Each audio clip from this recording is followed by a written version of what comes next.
Hello and welcome back to another episode of Math with Stone. Today we're going to be finishing up gravity and we're going to be talking about how and what a gravity field is in relationship to vectors. And it depends on how close you are to the object. So here we got Earth and we have all these field vectors pointing inward, indicating that gravity is pulling you inward. And the further away you get, the smaller that vector would become. Okay? So the further away you are from Earth or from any planet, the smaller that would become, because that would be the further away and the radius. And if you think of your big G formula, G equals the mass of the planet technically times the mass of you divided by the radius squared, the further away you get, the smaller the force of gravity would affect you. All right? It also is affected by how big the mass of the object is and how big the mass that you are. All right? So the question I have for you is there a point between Earth and the moon where you would be feeling weightlessness? All right, and the answer to that is pretty much. If you think of the system only as the Earth and the moon, technically all mass in the universe is having some gravitational effect on you. Let that sink in. Like there's the Earth and the moon, but there's also the sun and Mars and Venus and all those other planets, and all of those other planets, they don't have a lot of gravitational effect on you or even the moon and the Earth, but they still affect them in some way. All right?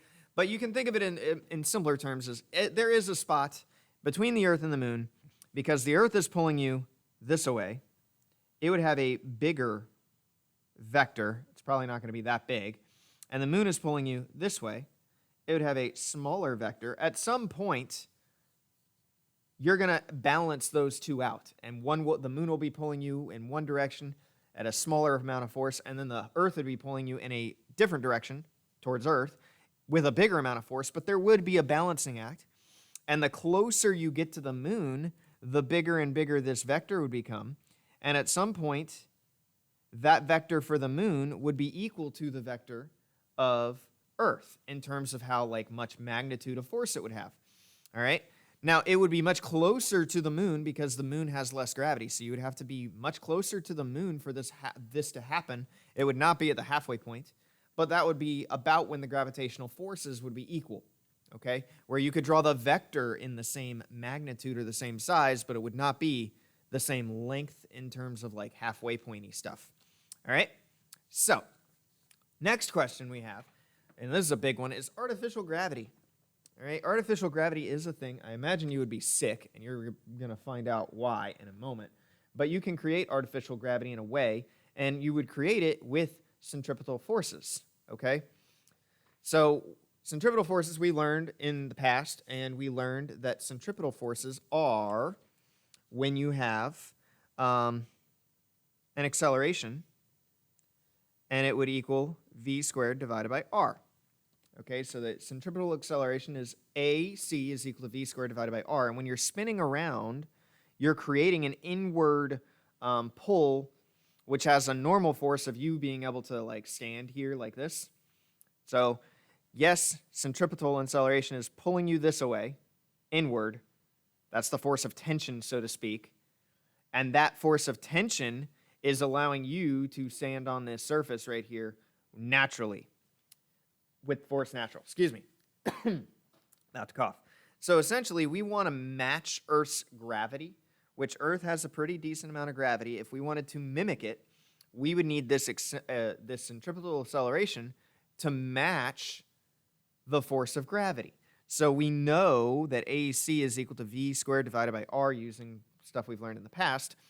It has a radius of 200 meters. So that means that AC would have to equal v squared over, did I say 200 meters? 2,000 meters. That's a pretty big space station. It's like a mile long. I'm not sure. It's really big, all right? And it's in the shape of a ball, I would imagine, for this to kind of make sense. So what would the AC have to equal if we're mimicking Earth's gravity? Well, it would have to equal gravity, all right, which would be 10 meters per second squared. It would have to equal v squared over 2,000 meters. All right, now what? Well, we would multiply by 2,000, and we would get v squared equals 2,000 meters times 10 meters per second squared. which ends up giving us v squared is equal to, that's 20,000? Yep. 20,000 meters squared over seconds squared. I'm paying attention to for the units this time around. We would square root and figure out the velocity is going to equal the square root of this, and the square root of this stuff would equal 141. The square root of meters squared would turn into meters. The square root of seconds squared would turn into seconds. 141 meters per second, which is quite fast. For those of you that are wondering how fast that actually is, let's see, I Googled it. 141 meters per second is equal to 315 miles per hour. And for those of you that are not used to miles per hour, that's 507 kilometers per hour. All right? Now, keep in mind, that's not how fast they're moving. That's how fast they're spinning. That is really, really fast. This spin, this linear spin, is 141 meters per second. Yeek! Woo! That is fast. Okay, so they're spinning around themselves that fast.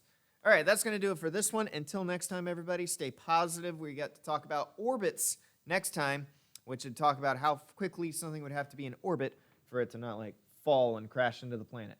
I'll see you then. Bye.